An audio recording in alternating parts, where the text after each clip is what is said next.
actually, it's a little bit cold this morning. I'm feeling a little bit flat. Had to have a lie down before I recorded this. If that doesn't scream to you that I'm getting on and old, I don't know what does. Anyway, before we get in today, I wanted to quickly take us back to where we left off last episode. Last time I talked about how this year started a little bit heavier than expected. There was a little bit of loss, some grief, and moments that would normally see me running in the other direction. But instead, I surprised myself. I showed up, reached out, and I stayed soft when it mattered most. I talked about closure, bad choices that finally felt closed, and the realization that this season of the podcast is not about me spiraling. It's about tying up loose ends and closing those chapters. I didn't fall apart at all, and I think that, speaks volumes, because if you listened last episode and you thought, okay, she's fine, she's back, she's definitely about to run away on a plane, yeah, look, you're not wrong. You obviously know me better than I know myself. So we'll get into that soon. I am definitely planning some trips this year, as I touched on briefly last episode. But oh my gosh, the chaos that comes from doing that is just like, I feel like travel is not fun anymore, and I can't work out what is going on with the industry. Anyway, I'll talk about that soon. I had some Airbnb guests last night. They were a little bit late in arriving. They got hit in the rear by a camper van just outside of Twizel. Interesting enough, it cracked the whole back end of their Ford Everest, which that is a big vehicle. Like, it is a monster. And I was thinking, holy crackers, if you were in like a little Suzuki Swift, that thing would have been squashed. What was really interesting though was this morning when we were out there looking at the damage on the back. I don't know how I didn't notice this, but the camper van that hit them in the rear, his registration number plate was wedged under their tow bar. And I said to my guests, God, why don't you just put the registration plate in a frame and put it on the wall at home in the UK as your little memento from your travel down south in New Zealand? And they laughed. I actually think they would do it, to be honest. But anyway, it's been 5 or 6 weeks of me starting the day without a coffee. And this morning, because I had these Brits in the house, they have a lot of tea, a lot of coffee, I reached for a glass of coffee. And now I'm feeling a little bit like maybe the caffeine's wreaking havoc with my tummy. I don't know. But yeah, I also had pizza for breakfast because last night they brought me a pizza, which was a weird interaction. This Airbnb thing, it's crazy. You think you're going to be on the straight and narrow and be super I don't even know. I feel like I plan so much of everything and then things just go down the toilet and it's actually out of my control. Take, for example, 2 Mondays ago when the guy from Russia was giving me caviar. Last night they're bringing home pizza. I've had people pull up with alcohol. They just buy me bottles of gin. So I'm not saying it's a bad thing. It's just you can try and stay on the straight and narrow and be all healthy, and then these opportunities arrive and you're like, never mind. So yeah, look, I'm on a bit of a caffeine. I don't even know if I'd say a calm down, maybe. God, it's only 1 o'clock in the afternoon on a Tuesday. That is how fresh the podcast will be when I upload it this afternoon. I actually have a 2 p.m. appointment, so I've got to make this quick. Anyway, it has been an absolute dream being back. Obviously, there's been a lot of feedback from the episode last week. I put it to you guys about that little thing where you text someone good night that you may have not heard of in the last 6 months to a year. The messages on the Wednesday, Thursday, Friday sent me to the moon. The amount of people that had replied with new number, who dis? No, seriously, we're not changing our numbers that fast, are we? So yeah, look, that was an interesting one. I really enjoyed that one, but I had a different thought this morning and I uploaded it to my social media, my own personal social media, because obviously those guys get a kick out of some of the shit I get up to. And I just basically asked them, if you had a terminal illness and you didn't have long to live, would you commit a crime? And look, the amount of yeses is unhinged. It's like everyone has it in them to do something that's a little bit naughty. And I didn't specify. I didn't say, are you going to rob a bank or are you going to steal a car? My brain goes to robbing a casino, like Ocean's 11 or Ocean's 12, Whereas I actually Googled if that was a thing. People get diagnosed as terminal and then they go and do something because they don't have to see the time out in prison. Well, no. Basically, Google said to me, people that get diagnosed terminal illnesses like to reflect on their life. They like to tie up loose ends. They don't want to end up in prison and not have that opportunity. So I get it. Whereas, I don't know, maybe my friends and myself they understand the assignment. So, yeah, look, that was a weird one. If you have any like responses of your own, send them through. I love reading them. We are on Instagram. However, I didn't upload anything about today's podcast because I still feel like we're in a bit of a reflection piece. It's not about a topic as such. We're all just sitting here having yarns. I did have a really good weekend just gone. My brother turned 36. I love throwing birthday parties and my brother hates it. He is a no fuss kind of guy, so I tried to tie it in there as having a housewarming / barbecue for Tom's birthday. 11 years ago, I threw him a party and he hated it to the point where he demanded I cancel it, so I cancelled it. The next day for his birthday, he actually went to the venue because he didn't believe I cancelled it and we had a massive fight over it. So yeah, anyway, his barbecue was amazing. He thanked me for throwing it. There was 10 or 15 people there. I don't know what happened. The day got away on me. It was just one of those really awesome catch-up days where everyone was just, you hadn't seen for a long time. People obviously wanted to go for tours of the house, so I was running around like a mad hatter. I took over my Ninja slushie machine and I made multiple slushies for everyone, and all of a sudden the vodka was dry and I was, it was about 1:30 in the morning when I had a little bit of an accident, which it's funny, but it's not because... So my brother has a 16-metre hallway and he's filled up half the hallway with a putting green, like a mini golf course. Now, Tom has a 4-bedroom house and there's a 2-bedroom flat attached to it. And I normally use the bathroom at my mum's house. I don't know why. I get the weird ick about using my brother's at this flatmates and stuff. So anyway, I used the bathroom and I got disorientated and I came out and I hit the mini golf course with my foot and I hit the wall. So we didn't think much of it. My friends came out of the bedrooms they were in because people had gone to sleep at this stage. And they thought that I'd put my knee through the wall or my shin or something like that. So I was lying on the living room floor with my brother just hysterically laughing. It was actually kind of like a weird, funny moment because he knew that I'd absolutely KO'd myself. It wasn't until Monday when I thought, oh my God, my head hurts. And I have this massive egg on the side of my head. And I'm like, shit. Sunday was a bit of a blur because I had to go around to my friend's house. She just had a baby and I wasn't really paying attention to the pain factor and I was pretty hungover. So there was that. Anyway, this egg is not going away. It's now Tuesday and I'm really feeling sorry for myself. Anyway, it's one of those story for the grandkids kind of a thing, the time that Danny KO'd into the wall. They actually made a comment that it sounded like a piece of 2x4 hitting a shin. So the fact that that was even said makes me a little bit worried because my head, that was my head, it wasn't my leg. Anyway, on to my trip. So basically I have a couple of spare days in Thailand where I had reached out to 2 travel agencies just with an idea that I obviously wanted to go on a tour that was around the islands, not so much the northern part of Thailand. So I was trying to keep it south. And I thought this was relatively easy. I was like, that obviously should exist. There's like 200 islands or something. Anyway, one company ghosted me. She basically said she was going to the wholesaler to find out if they had anything available in May and she'd come back to me. It's been 2 weeks, haven't heard a peep. The second one, this bloke basically said, you got your head in the clouds, that doesn't exist. All the best with your trip. So I cracked the shits.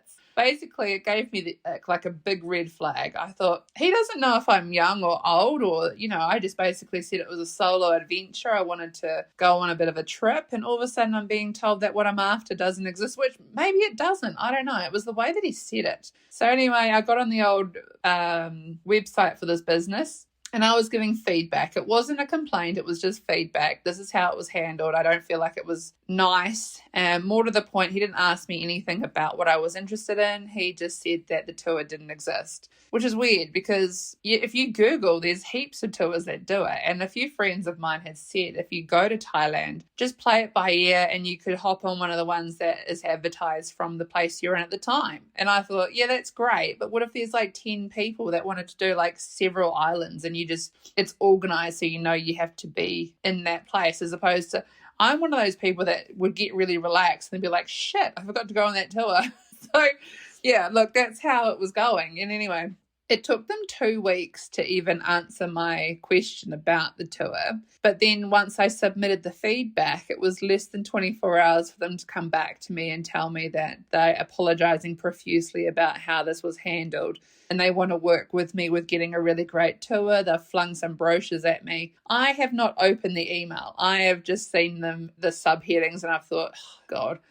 So anyway, there's that. I'm just going to let them sweat for a couple of days because I just feel like they are just trying to cover up the mistake, and that's fine. People obviously these days want things done yesterday, but I've got until May to plan something, and I'm not rushing any part of this. It's been like 18 months in the making as a whole. So, but also I've definitely been on the fence about if I want to do this anyway. It's just, I know that from my trip to Hawaii, I was over there for 10 days with a friend. There was one day where we both did our own activities. I went surfing and got to go to a Mexican restaurant, and I just, like, those are the things that make me happy. It was something completely strange. Like, why would I surf? I'm 6'3", and B, Mexican food makes me happy. So I sort of realized from that moment that I really should do a solo trip. Nothing about her. She my friend's great, but it was just like we knew we just wanted to do different things on the trip. But it was actually the last day of the trip that we did this.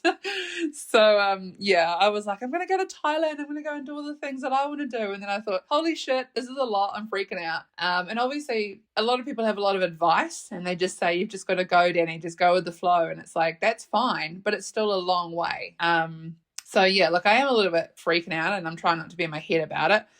But it's booked. I'm going. I'm not being silly. I just wanted to sort of fill up some days. But then I thought, why am I even doing that? I could meet this beautiful man and just end up, swanning off into the sunset with him. No, I'm kidding. Really.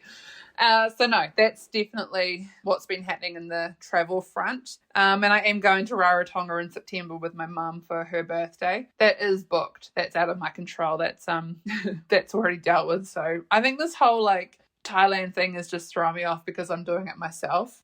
And it's not a case of going to one part of Thailand and staying in a hotel. I'm actually going to be walking around and not have a suitcase, but a backpack. I'm basically backpacking around Thailand. Oh my gosh. The awareness of what I'm doing is just not there, I'm telling you. I have no clue. It's so funny. I'm actually watching a 90 Day Fiancé on channel TLC on Sky, if you guys are familiar with it. And there's this bloke who's got autism. He's really he's quite slow, but he's aware of his surroundings. He has parents that are definitely way, way, way slower. They're not on the spectrum, but they don't really understand the enormity of being in an airport. And basically he's traveling from Houston, Texas to the Philippines to be with his autistic girlfriend. And watching them interact and get through an airport, I'm like, okay, well, they have a reason. It's not quite like a disability, but they're trying their best. Whereas people like me who are a full functioning human struggle city. Holy crackers. I am actually starting to piss my friends off by just asking questions about this. But anyway, that's why you have friends, isn't it? To bounce ideas off it. My apologies. I'm in my head a little bit about this.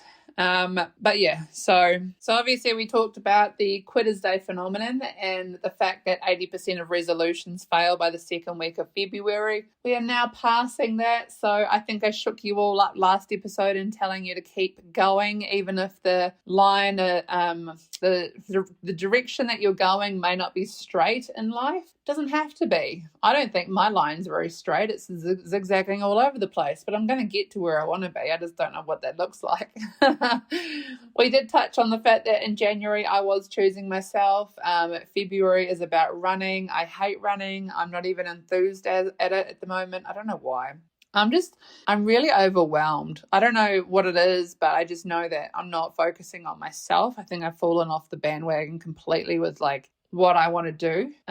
Everything just seems difficult. Everything seems to cost a lot of money, and everything just seems to be not as fun. I don't know what it is. So yeah, March is a little bit more exciting. We're going to be deep diving on whole foods and fueling the life a little bit more healthier and for the long run better. I am going to start to commit to another 75 days of something. So like I discussed before, it's not going to be 75 hard.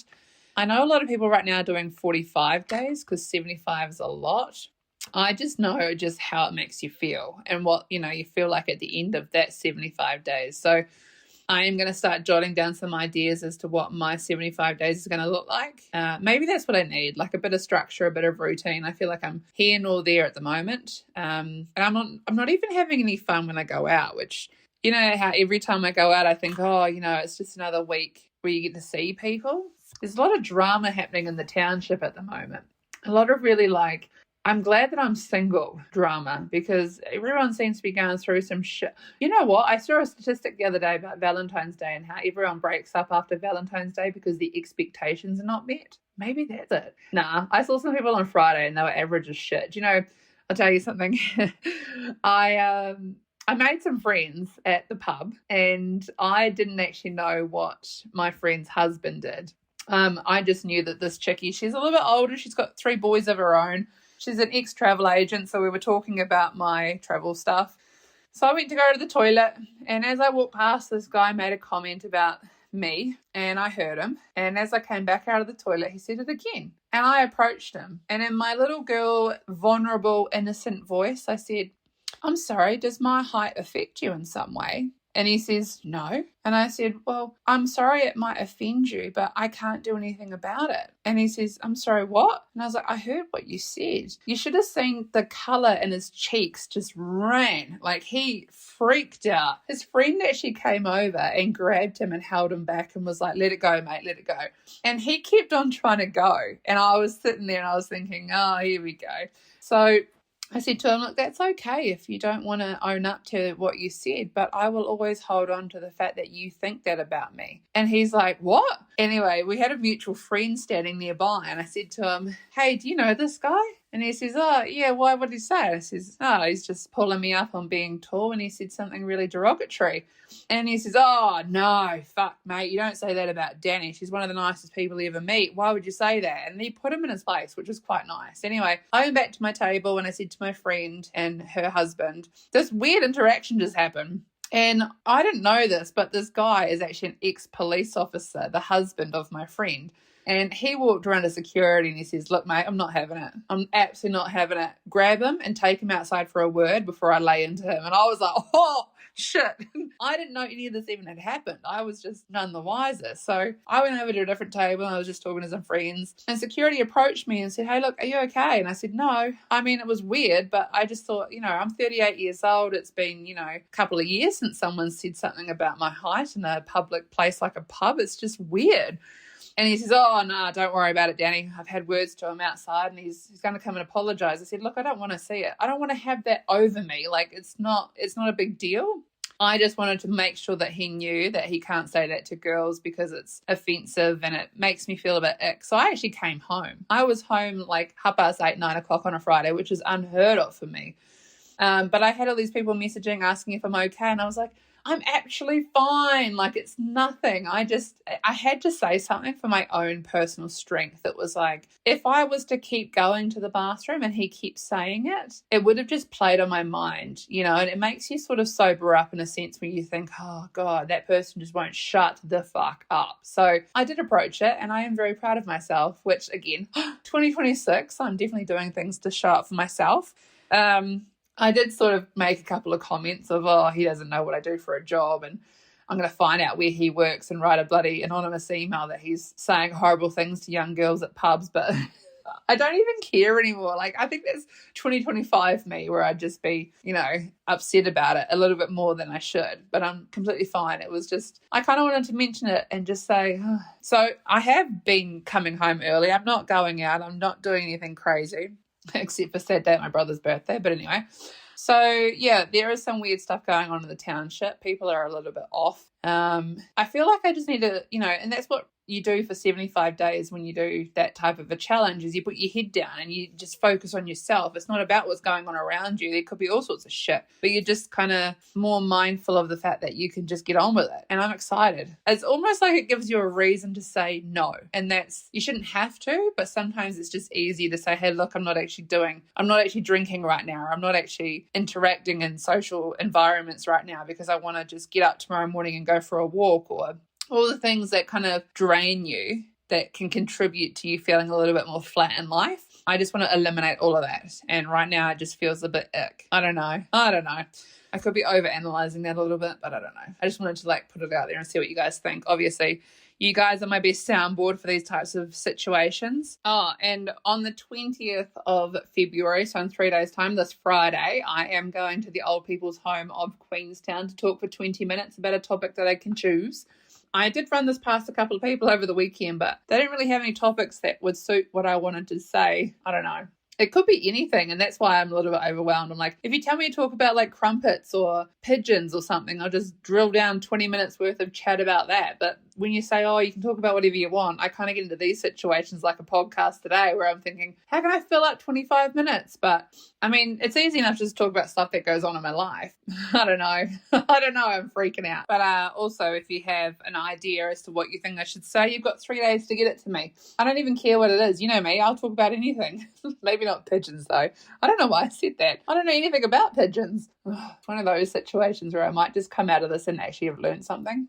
I always think old people spread really good wisdom though. If I leave there on Friday afternoon with a banana cake recipe from an older person that knows how to cook banana cake properly, I'd be so thrilled.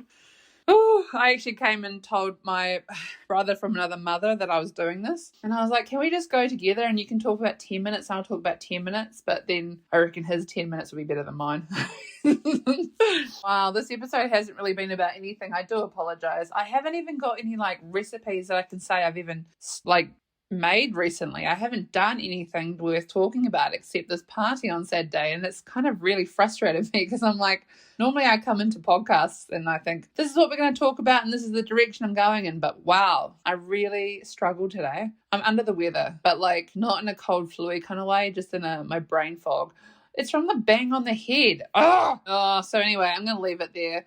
That's where I'm going to leave it this week. Life updates, family time, and another reminder that small moments are actually the big ones in life. Season 4 is going to feel less about providing anything and more about staying connected with you guys. So please, you know what to do. The Instagram page is there for a reason. Just a reminder, it is Danny.podcast. The emblem looks the same as this podcast on Spotify. I am going to go and get myself all better and organise for this 2:00 meeting. As always, I will see you back here next Tuesday for another installment of what's been going on in the past week. Hopefully nothing, could be something. I don't know. Maybe if this town sorts its shit out. And maybe if my guests do something outrageous, I'll let you know. Fingers crossed for the banquet on, I think, Wednesday night. That's tomorrow. Gotta go clean the kitchen. And please let me know what you think I should talk about to the old people on Friday. I need to go in with a plan, you guys. I'm feeling a little bit flat, so I'm not really thinking clearly. But anyway, love you and leave you. Have a great rest of the week, and I'll talk to you again in a week's time. Bye.